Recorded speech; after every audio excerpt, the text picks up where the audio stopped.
Hello friends and welcome to my channel statistics for all. आज के इस video में फ्रेंड्स हम हाइपोथेसिस क्या होता है वो जानेंगे और उसके साथ ही उसके टाइप्स के बारे में भी सीखेंगे कि नल एंड ऑल्टरनेटिव हाइपोथेसिस क्या होता है। ऑल्टरनेटिव के भी दो टाइप्स होते हैं, one sided and two sided, and last में हम देखेंगे कि सिंपल एंड कॉम्पोजिट हाइपोथेसिस क्या होता है। तो फ्रेंड्स, ये हाइपोथेसिस जो वर्ड है ये आपने बार बार जब आप टेस्टिंग ऑफ हाइपोथेसिस के अंदर आपने ये वर्ड बार बार सुना होगा, या फिर स्टैटिस्टिकल इन्फेरेंस भी आप इसे कह सकते हैं, उसके अंदर भी आपने ये वर्ड सुना होगा। लेकिन ये हाइपोथेसिस क्या होती है, इसे डिफाइन कैसे करते हैं, वो आज इस वीडियो में हम कम्प्लीटली इसका कॉन्सेप्ट सीख लेंगे। सबसे पहले हाइपोथेसिस के जितने भी ये टाइप्स है वो समझने के लिए हम पहले समझ लेते हैं कि हाइपोथेसिस होता क्या है। What is hypothesis in a common language में? अगर मैं आपको बोलूँ तो अगर हम किसी भी पर्सन के बारे में कोई हाइपोथेसिस लगा रहे हैं, यानी कि हम उसके पर्सन के बारे में कोई अंदाज़ा लगा रहे हैं।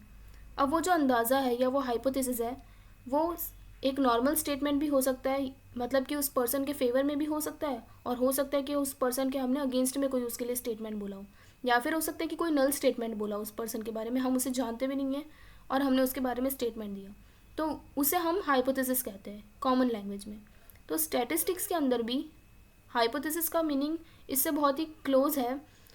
यहाँ पे हमारे पास पॉपुलेशन और सैंपल के कुछ कॉन्सेप्ट होते हैं। मैं अज्यूम कर रही हूँ कि आपको पता है कि पॉपुलेशन क्या होता है और सैंपल क्या होता है।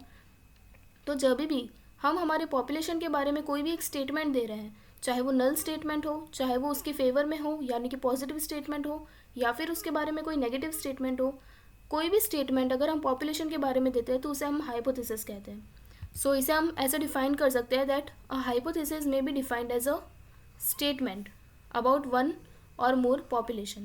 So it can be a null statement, it can be positive or it can be negative statement. अब ये हाइपोथेसिस से हम समझते हैं कि नल एंड ऑल्टरनेटिव हाइपोथेसिस क्या होता है। Okay, so null hypothesis, it is always the statement of no difference, no effect और द स्टेटस क्यो। यानी कि जब भी पॉपुलेशन के बारे में एक नल स्टेटमेंट हम दे रहे हैं, यानी कि एक ऐसा स्टेटमेंट जो ना ही उसके फेवर में हो, ना ही यानी कि ना ही पॉजिटिव स्टेटमेंट हो और ना ही उसके अगेंस्ट में हम कोई स्टेटमेंट दे रहे हैं, यानी कि नेगेटिव स्टेटमेंट भी नहीं होना चाहिए। एक नल स्टेटमेंट जब हम पॉपुलेशन के बारे में देते हैं, जिसे हम नो डिफरेंस स्टेटमेंट भी कह सकते हैं या नो इफेक्ट स्टेटमेंट भी कह सकते हैं, उसे हम नल हाइपोथेसिस कहते हैं। Okay, so for example we may test that the null hypothesis that there is no difference in the effects of two drugs when administered to patients for the purpose of curing some illness. यानी कि null hypothesis के अंदर हम यहाँ पे क्या define कर रहे हैं कि जो भी दो ड्रग्स दी है, यहाँ पे दो मेडिसिन के बारे में बोला जा रहा है, तो उनका कोई भी इफ़ेक्ट नहीं है, यानी कि वो दोनों ही मेडिसिन के बारे में हम फेवर में भी उनके कुछ नहीं बोल रहे हैं और ना ही उनके अगेंस्ट में कोई स्टेटमेंट बोल रहे हैं। यहाँ पे ये डिफरेंस, इन दोनों के बीच का जो डिफरेंस है वो नो डिफरेंस है। पहली मेडिसिन ज़्यादा असर कर रही है या दूसरी मेडिसिन ज़्यादा असर कर रही है, ऐसा कोई स्टेटमेंट हमने नहीं दिया है। ओके, तो इसे हम नल हाइपोथेसिस कह सकते हैं। आगे मैं इसके आपको और भी एग्जाम्पल बताऊँगी। The null hypothesis is the hypothesis that we test. इसी हाइपोथेसिस को हम टेस्ट करते हैं हमारे हाइपोथेसिस टेस्टिंग में। कोई भी टेस्ट आप अप्लाई करो हाइपोथेसिस टेस्टिंग में, सबसे पहले ज़रूरी होता है कि आपको हाइपोथेसिस डिफ़ाइन तो करनी ही पड़ेगी। Null hypothesis and alternative hypothesis आपको दोनों डिफ़ाइन करना कंपलसरी होता है, और उन्हीं के ही बेस पे आप पूरा टेस्ट करते हो। लास्ट में एक आप कंक्लूजन पे पहुंच जाते हो कि आपको वो जो नल हाइपोथेसिस है उसको एक्सेप्ट करना है या फिर रिजेक्ट कर देना है। तो फ्रेंड्स, ये जो दो कंक्लूजन होते हैं कि या तो हम उसे एक्सेप्ट करेंगे तो नल हाइपोथेसिस को हम सही मान लेंगे, लेकिन अगर नल हाइपोथेसिस रिजेक्ट हो जाता है, ओके, यानी कि हमारा जो टेस्ट स्टेटिस्टिक है वो हमारी क्रिटिकल वैल्यू से बड़ा आ गया या फिर रिजेक्शन रीजन के अंदर चला गया, तो हम कहते हैं कि हमारी नल हाइपोथेसिस रिजेक्ट हो गई है।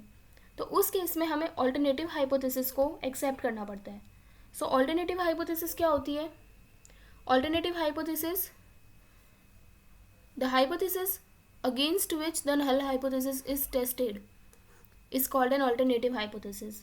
यानी कि नल हाइपोथेसिस में हमने क्या लिया था कि दोनों मेडिसिन के बीच में कोई भी डिफरेंस नहीं है, तो ऑल्टरनेटिव जो होगी वो उससे एकदम अपोजिट होगी, हम बोलेंगे कि उन दोनों के बीच में डिफरेंस है। Okay, alternative hypothesis is the hypothesis which is accepted when the null hypothesis is rejected. null hypothesis अगर reject हो गई तब हमें alternative को accept करना पड़ेगा.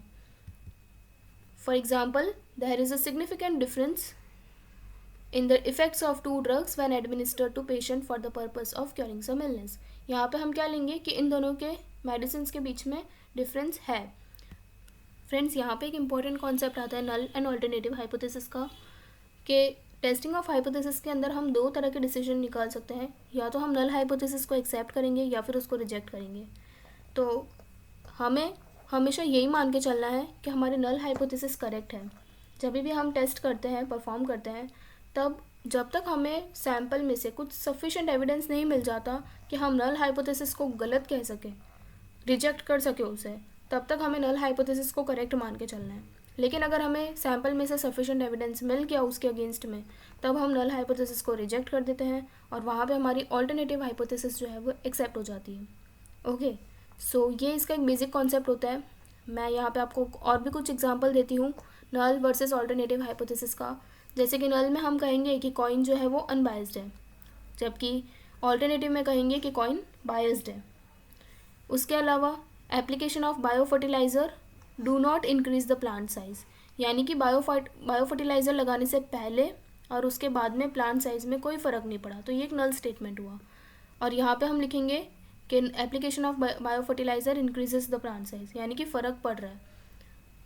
अ particular medicine has no effect on sugar level of patients, यानी कि मेडिसिन का कोई भी इफेक्ट नहीं है, मेडिसिन लेने से या नहीं लेने से कोई फ़र्क नहीं पड़ रहा है पेशेंट्स पे. और यहाँ पे हम कहेंगे कि मेडिसिन जो है वो लोअर कर रही है शुगर लेवल को. तो ये एक ऑल्टरनेटिव हुआ. वैसे ही the IQ level of student does not increase after training, और यहाँ पे हम बोलेंगे कि ट्रेनिंग से इंक्रीज़ हो रहा है IQ लेवल. फिर हम ये भी कह सकते हैं कि प्लेयर कंसिस्टेंट है, या प्लेयर यहाँ पे हम कहेंगे कि नॉट कंसिस्टेंट है. इसके अलावा the sample is drawn from a random population, the sample is not drawn from a random population. The means of two population are same, the mean of two population differs significantly. So ये कुछ examples हैं नल versus alternative hypothesis के. सो I hope कि आपको ये इनके example समझ आए होंगे, null hypothesis versus alternative hypothesis. अब जो ये ऑल्टरनेटिव हाइपोथेसिस है ना फ्रेंड्स, ये भी दो तरह की हो सकती है. एक तो ये टू साइडेड होती है और एक वन साइडेड हाइपोथेसिस होती है. टू साइडेड का क्या मतलब है, जब भी हम ऑल्टरनेटिव हाइपोथेसिस के अंदर नॉट इक्वल टू की साइन यूज़ करेंगे तो उसे हम कहेंगे कि दिस इज़ टू साइडेड, या फिर आप इसे नॉन डायरेक्शनल भी बोल सकते हो. इनका मतलब मैं अभी आपको समझाती हूँ. और अगर ऑल्टरनेटिव हाइपोथेसिस के अंदर अगर हम ग्रेटर देन या फिर लेस देन के साइन यूज़ करते हैं तो ये हमारी बन जाती है वन साइडेड हाइपोथेसिस. इसे आप डायरेक्शनल हाइपोथेसिस भी बोलते हो. यहाँ पे मैं आपको बता दूँ कि नल हाइपोथेसिस को हम H नॉट से डिफाइन करते हैं, डिनोट करते हैं, यानी कि H और नीचे उसके ज़ीरो लगाते हैं. जबकि ऑल्टरनेटिव को हम H1 से डिनोट करते हैं, या फिर आप HA लगा के भी इसे डिनोट कर सकते हो सबस्क्रिप्ट में. ओके, सो अब बात करते हैं कि ये टू साइडेड और ये वन साइडेड क्या होता है. तो फ्रेंड्स, जैसा कि मैंने यहाँ पे आपको ये लिखा है, जैसे ये लास्ट वाला एग्जांपल देख लेते हैं हम कि मीन ऑफ टू पॉपुलेशन जो है डिफर सिग्निफिकेंटली. नल में क्या लिखा था, the mean of two population are same.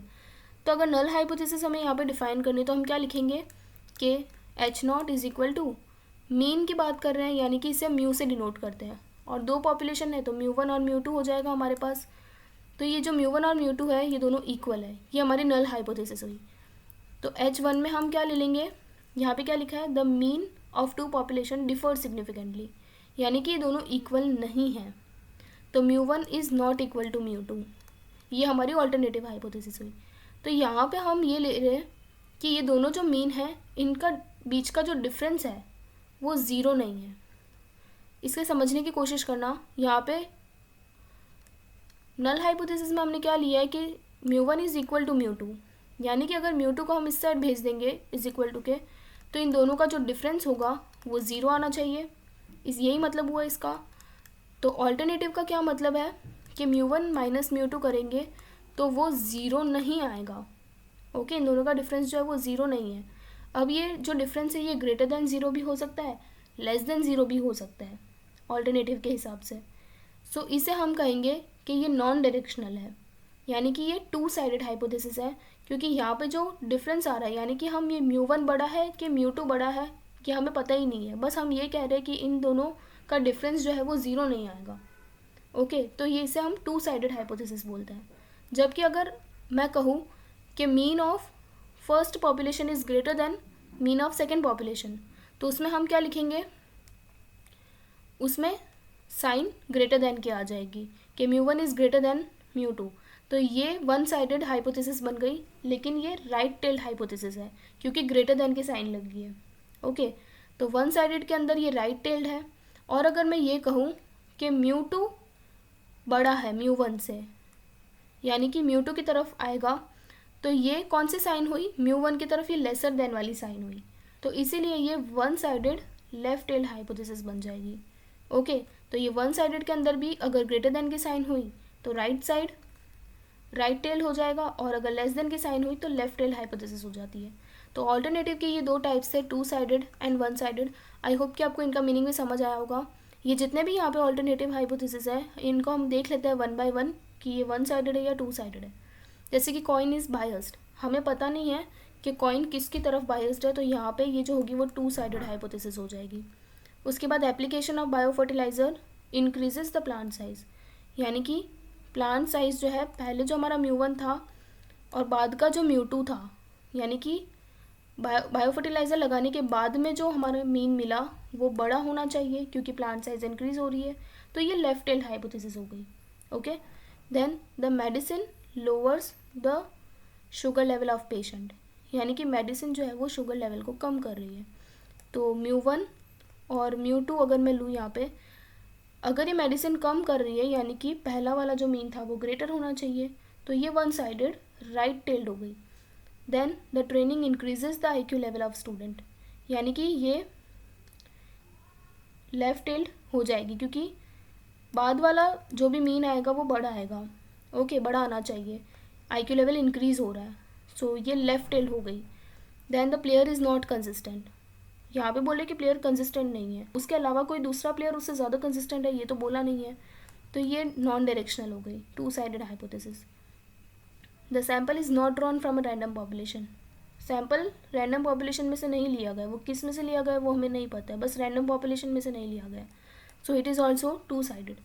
The mean of two population differ significantly, यहाँ पे भी बोला है कि उन दोनों के बीच में डिफरेंस है, वो डिफरेंस बड़ा है या छोटा है वो भी नहीं पता, तो ये भी टू साइडेड हो जाएगी। सो इस तरह से हम ऑल्टरनेटिव को डिफाइन करते हैं। Okay, so now moving towards कि सिंपल एंड कॉम्पोजिट हाइपोथेसिस क्या होता है। A simple hypothesis completely specifies the distribution of the variable of interest. क्या लिखा है, it completely specifies the distribution of the variable, यानी कि जब भी हम, जैसे कि H0 है हमारा नल हाइपोथेसिस के μ1 नहीं, हमारे पास चलो एक ही पॉपुलेशन है सपोज करो, तो μ इज़ इक्वल टू 30 है उसकी वैल्यू, यानी कि पॉपुलेशन मीन जो है हम 30 डिफाइन कर रहे हैं। तो यहाँ पे ये क्या हो रहा है कि हमने μ को एक पर्टिकुलर वैल्यू दे दी है 30, सो ये एक सिंपल हाइपोथेसिस हुई। ओके, जब भी हाइपोथेसिस के अंदर एक पर्टिकुलर वैल्यू असाइन कर दी जाती है तो उसे हम सिंपल हाइपोथेसिस बोलते हैं। The assumption of a particular value for the population parameter is a simple hypothesis. Okay, now what is composite hypothesis, the assumption of the value which is greater than or less than the actual value of the population parameter is said to be a composite hypothesis।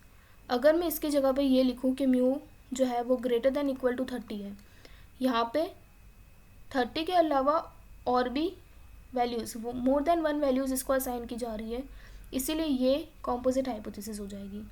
तो इन a simple language में ये कह सकती हूँ कि जब हम equal to की साइन यूज़ करते हैं तब उसे हम सिंपल हाइपोथेसिस बना देते हैं, यानी कि यहाँ पे पर्टिकुलर वैल्यू जो है वो म्यू को असाइन कर दी है, लेकिन यहाँ पे एक पर्टिकुलर वैल्यू असाइन नहीं की है। लेस देन या ग्रेटर देन की जब भी साइन लगेगी तो उसे हम कॉम्पोजिट हाइपोथेसिस बोलेंगे। ओके, तो ये वर्ड्स आपको याद रखने हैं कि जब भी हम ग्रेटर देन या लेस देन की साइन लगाएंगे तो उसे कॉम्पोजिट हाइपोथेसिस बोला जाएगा, और जब आप कोई पर्टिकुलर वैल्यू की बात करेंगे तो उसे सिंपल हाइपोथेसिस बोला जाता है। सो आई होप फ्रेंड्स आपको नल हाइपोथेसिस एंड ऑल्टरनेटिव, उसके अलावा two sided, one sided and simple and composite hypothesis तीनों के ही मीनिंग समझ आ गए होंगे। अगर आपको ये वीडियो पसंद आया तो प्लीज़ इसे लाइक, शेयर और कमेंट ज़रूर कीजिएगा और मेरे चैनल को सब्सक्राइब करना बिल्कुल भी ना भूलें। Thank you.